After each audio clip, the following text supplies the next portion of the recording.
అపోస్తలుడైన యోహాను గారు అంటున్న మాట ఏమిటంటే, ఆదియందు వాక్యము ఉండెను, వాక్యము దేవుని యొద్ద ఉండెను, వాక్యము దేవుడై ఉండెను, ఆయన ఆదియందు దేవుని యొద్ద ఉండెను.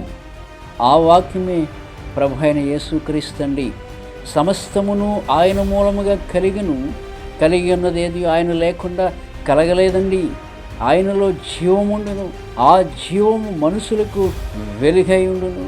ఆ వెలుగు చీకటిలో ప్రకాశించుచున్నది కానీ చీకటి దానిని గ్రహింపకుండును. ఆ వాక్యమే శరీరధారి కృపా సత్య సంపూర్ణుడై మన మధ్యలో నివసించును. వాక్యమైన యేసయ్య నిన్ను నన్ను రక్షించడానికి లోకానికి దిగివచ్చాడండి. ఆ వాక్యమైన యేసయ్యను నీవు నమ్మగలిగితే ఆయన నీకు రక్షణ దయచేస్తాడు. నా యేసయ్య నీకు రక్షణ దయచేయునుగాక. ఆమేన్.